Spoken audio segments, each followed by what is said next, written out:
radio material for 2 years, but tonight's broadcast is the first to be given a production. Mr. Vine's situation is not unlike that of many other writers who regularly submit material to the Columbia Workshop. He works in a business entirely separate from radio and does his writing in his spare time. Employed in a shirt factory in Trenton, where he is in charge of stockroom inventories, he and his wife set aside a few hours in the evening to write. And now, one of their efforts. A gently human and freshly imaginative comedy comes to the air. We present by Florence and Ben Vine.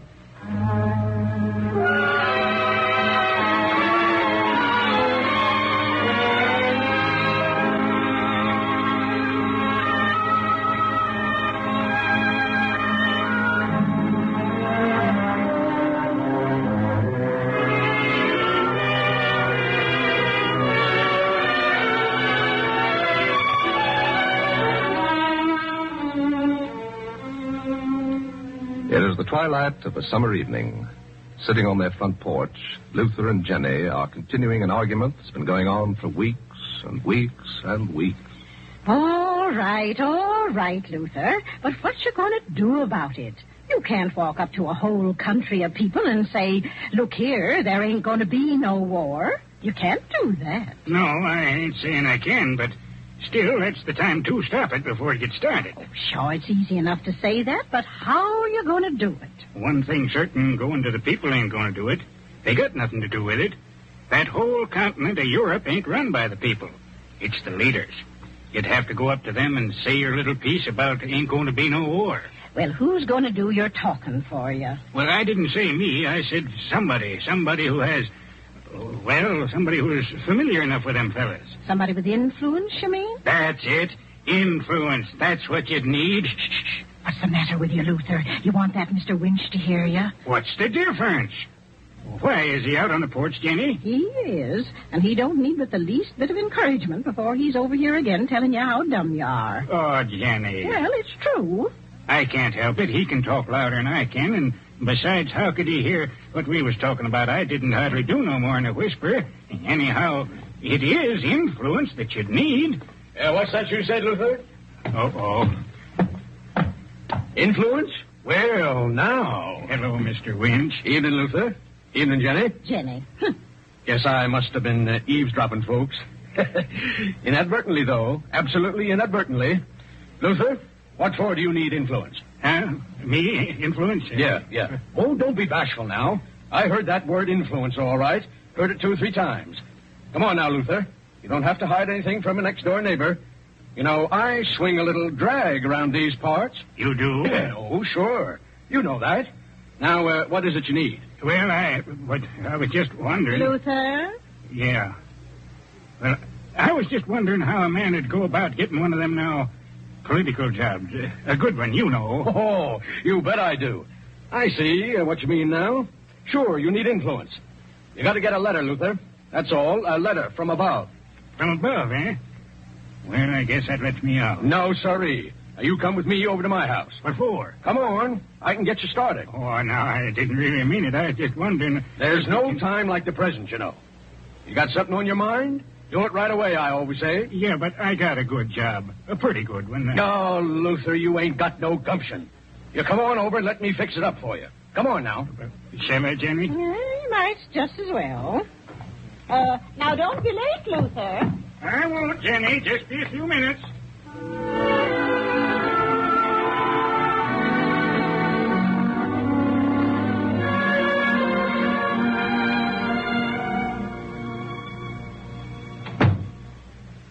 Don't mind the door closed, do you, Luther? Mrs. Winch sometimes think I do too many favors for people. Now, sit down. This is easy, Luther.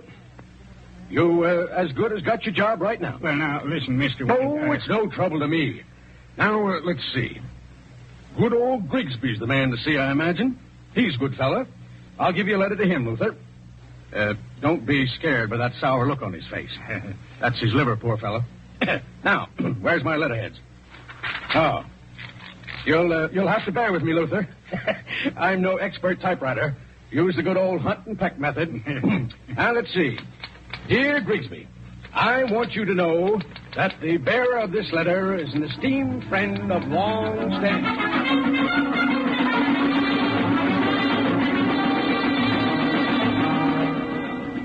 A very personal friend of mine, a splendid chap and a capable man. A favor for Luther is a favor for me. Truly yours, Josiah Winch. Your name's Luther, eh? Yes, Mr. Grigsby. Well, Luther, we're going to do everything in our power. Now, I'm not promising you no job. Oh, sure, Mr. Grigsby. All right. Now, let's see. Barkers. Yeah, Barkers. He's the man to see. I'll give you a letter to him. Golly, Mr. Grigsby. Well, any friend of Winch's is a friend of mine. Now, dear Mr. Barkers, I want you to know our friend Luther. He has all the qualities that you need in your...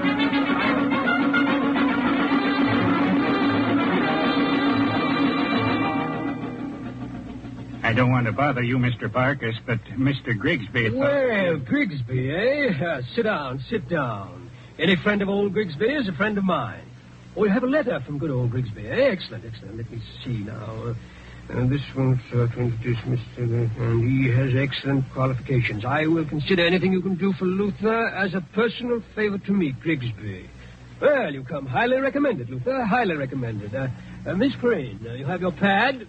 Take a letter to Francis X. Carey. Dear Carey, I want you to know that this will sound...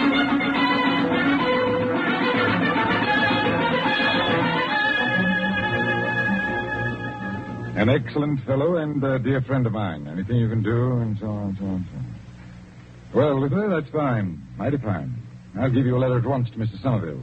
He's Director of Personnel for the Procurement Division. Well, golly, thanks, Mr. Carey. I never expected... Not a word. We'll do everything in our power. Wait till I get this dictaphone going. There. Dear Somerville, I want you to know a personal friend of mine. He's a gentleman whose friendship I've enjoyed for many a year.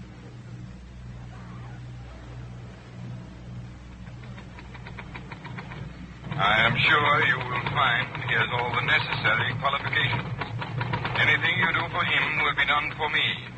Signed, Carey.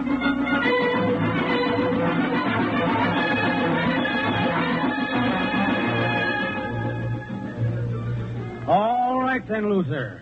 You report in room 1217 Monday morning. Salary, $3,600 a year. 36? Why, Mr. Somerville, that's $300 a month. That's $150. 75 a week.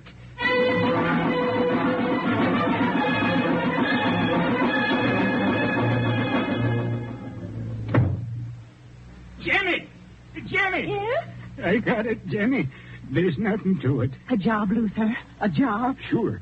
Now, listen, Jenny. I'm nobody. Absolutely nobody. But I got a job for $75 a week. 75? Yeah, $75 a week. Through influence. Through a letter of introduction. Don't you see it, Jenny? See what? That's the way to stop the war. What are you talking about, Luther? Now, look, Jenny. All of these big shots will read a letter from somebody just below them and do what it says. That's how you get a letter to the big boss. And when you get a letter from the big boss, you got a letter from above.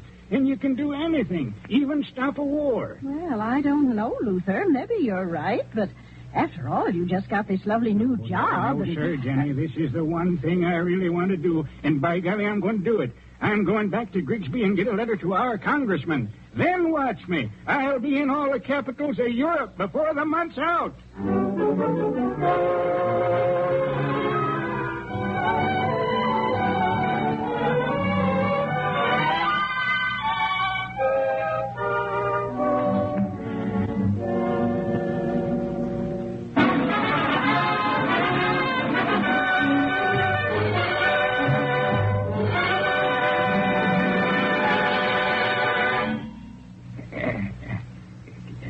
Can I come in, Your Majesty? Huh? What?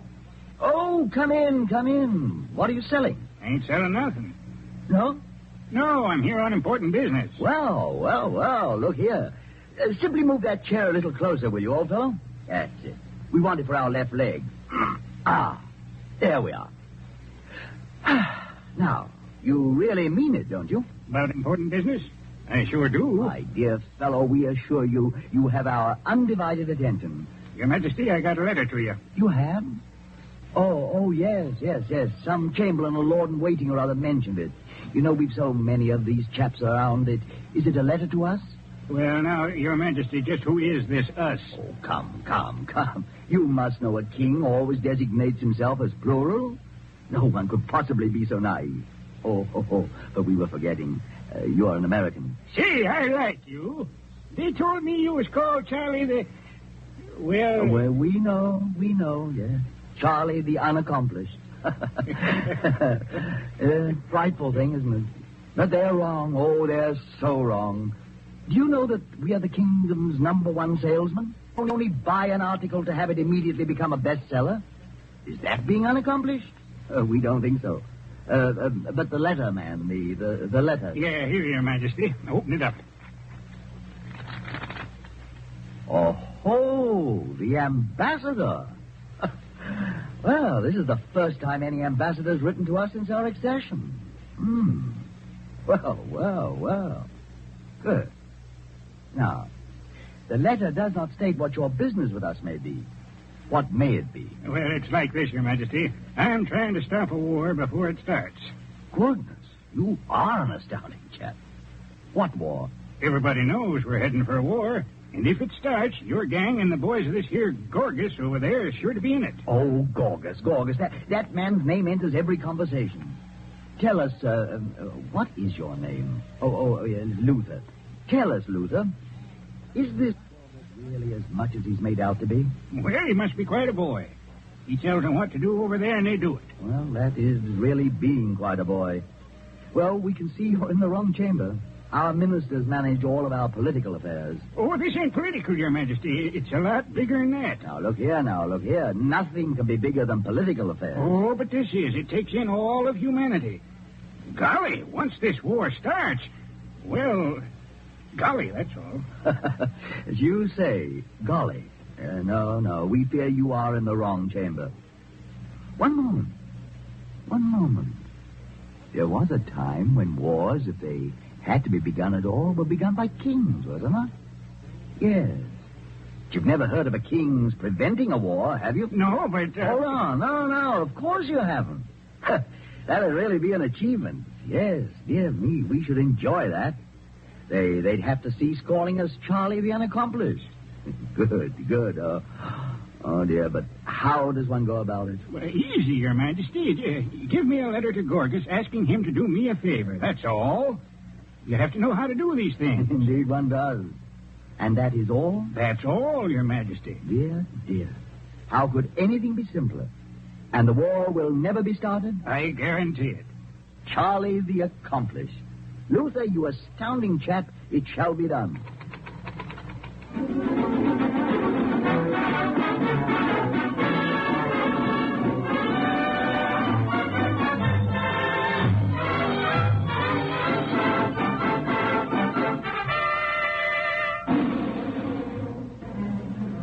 This is the strangest thing I've ever heard of. What is, Mr. Gorgas? I mean, Your Excellency? This document, this letter, is from silly Charlie. You mean Charlie the Unaccomplished? Oh, that was all right in days gone by, but Charlie isn't even as unaccomplished as he once was. He's just silly now.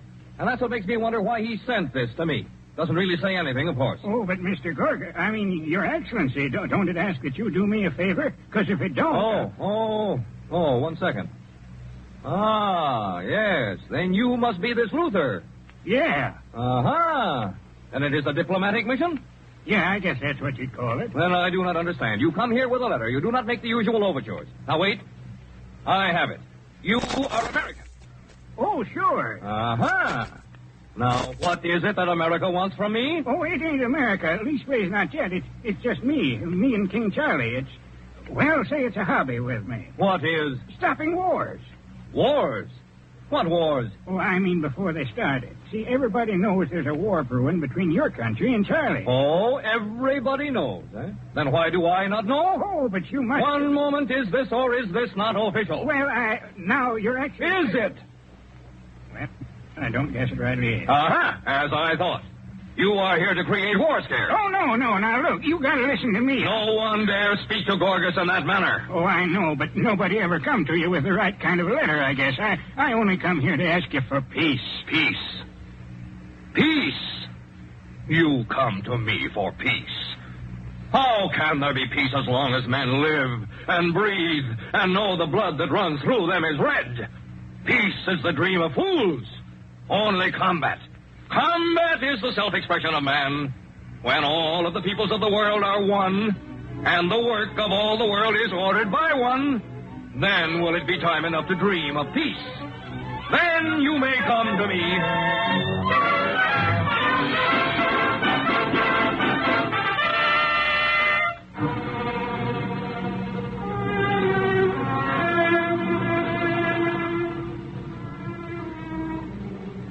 I can't get it straight, Jenny. Why did it fail? I know the plan is perfect. What did I do that was wrong? It must have been me. Why don't you go over it from the beginning? Oh, I've been over everything I've done 100 times. Well, let's do it backwards then, and maybe we'll have better luck. Now, the last thing, you talk to this here Gorgas.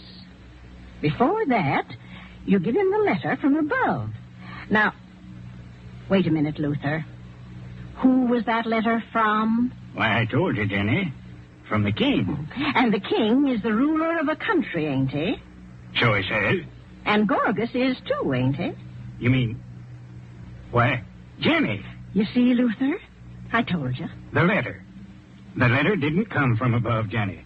It was from one equal to another. Mm-hmm. Why, that means we can... No, wait a minute. Who in the world could be higher than the ruler of a country? Nobody, Luther. Nobody. Oh, it just can't be done. Wait. Jenny! We got to get a letter from God. Luther, don't blaspheme. I'm not. We got to get a letter from God. We got it, Jenny. But you can. I can. I know it. Is there anything God wants more than peace? Is there? Of course not. He'll do it. I know he will. He's just got to do it. He can save the world from destruction. Jenny, I got to get a letter to him first. Are you determined? Of course Luther? I am, of course. Well, then, go see Preacher. Preacher, right.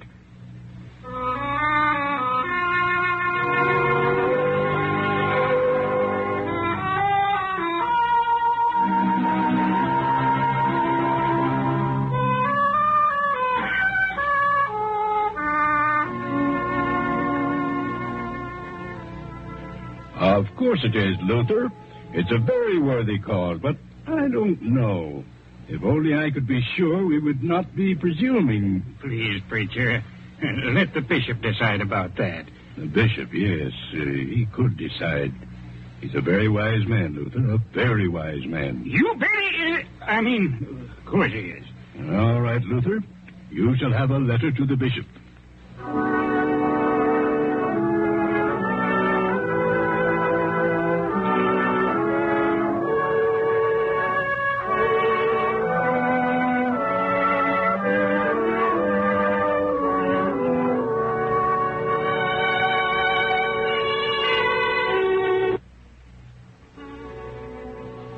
But, Bishop, you won't say what you think of my plan. It's worth a try, ain't it?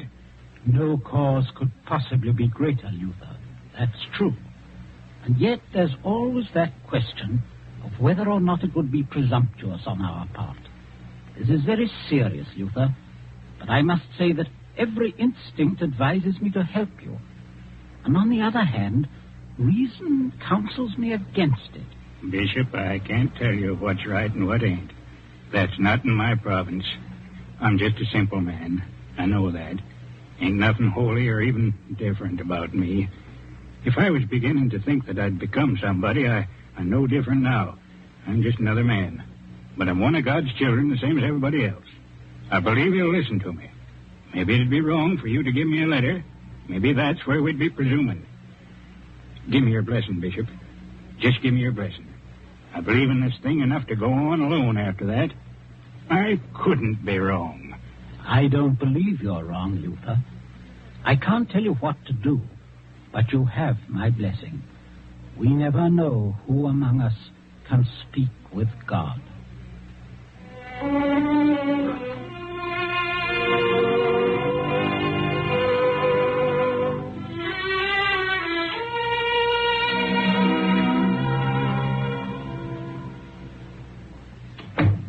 Luther,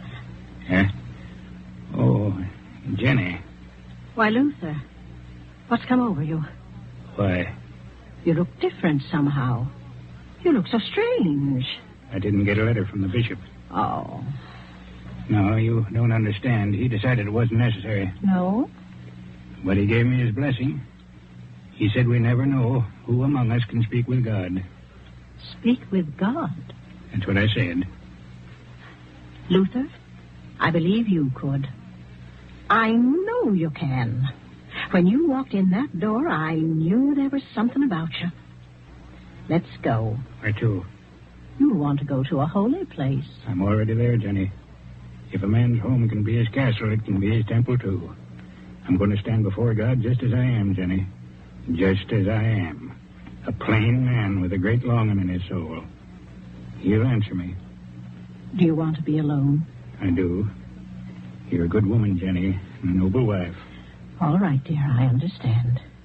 I'll be waiting. Dear God, I got a request to make of you. In the name of all people in this world of yours. I hear you, Luther. Oh, God, I need your help. We all need it. There's a war brewing over there, a terrible one. I know it can't be of your making. I don't know whose fault it's going to be, God, but I know there's some people who could stop it if they was to want to stop it. I know, Luther. I ain't deserving to be the one to ask you, but I don't guess anybody else is having to think of it. There's no question of that, Luther. What you want is a letter, isn't it? That's it, a letter. You want me to give you a letter to Gorgas, don't you? Well, I think you ought to have that letter. And you will give it to me? I'll send it to you, Luther. It'll be in the morning mail. Praise be to God. It will be just what you need. And how's that there Gorgas going to know it's the genuine? He's got a suspicious nature, that fella. He might say it's just a forgery. He'll know, Luther. He'll know it's a letter from me. Oh, but one other thing. I'd like to be able to tell him about it right away to make sure I get him in time. Can I tell him that I as good as got the letter? Luther, you may tell him you have the letter. Your possession of it is a fact. For the will and the faith are all that any man needs. Thank you, dear God. I thank you for all your children.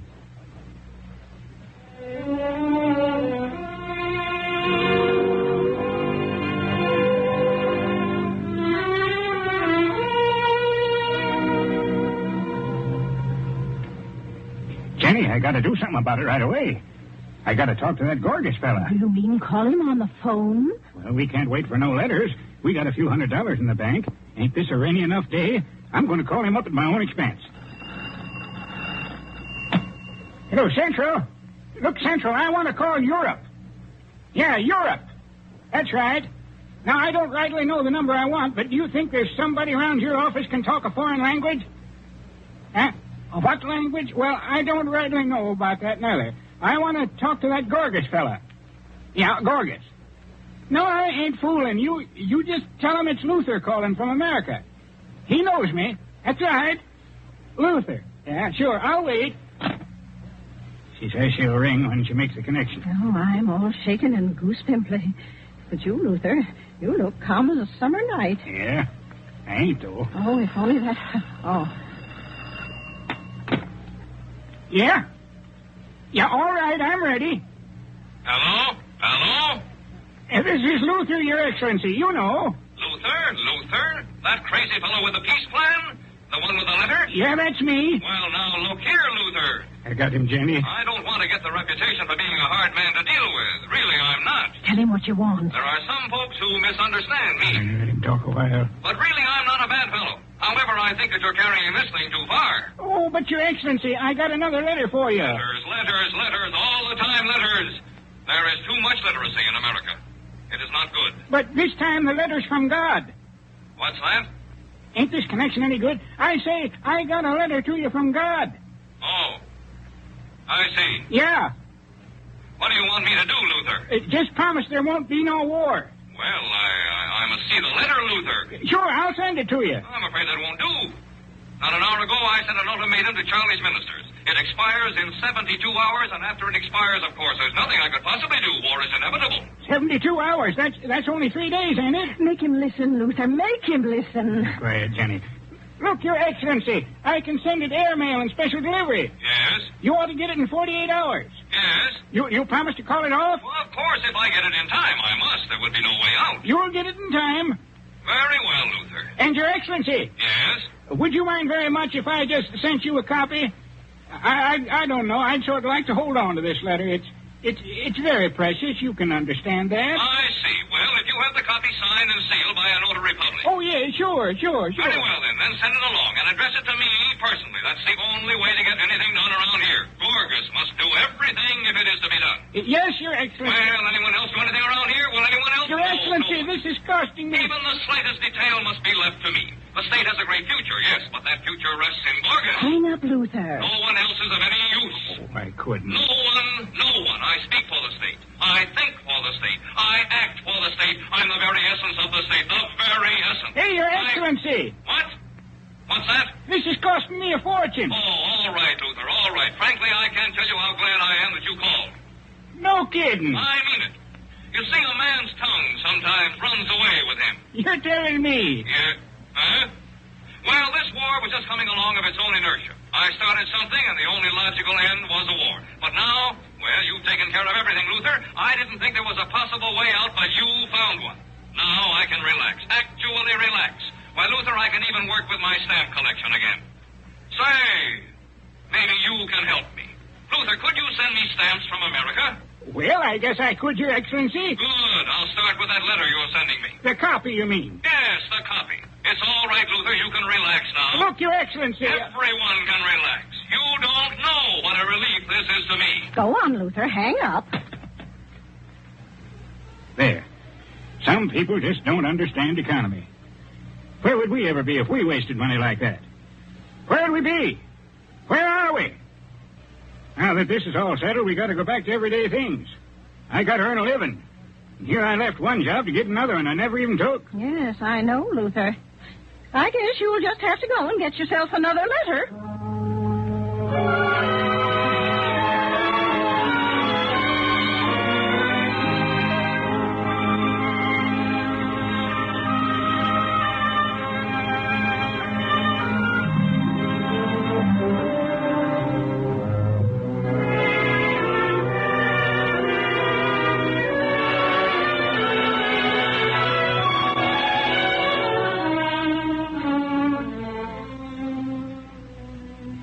The Columbia Workshop has just presented A Letter from Above by Florence and Ben Vine. This evening's play was their first radio production. The part of Luther was played by Orth Bell. Jenny was played by Edith Spencer. Original music was written and conducted by Alexander Semmler, and the entire performance was under the direction of Earl McGill. 1 week from tonight, the Workshop will bring you a story by W. Jacobs titled A Circular Tour, adapted for radio by Eustace Wyatt.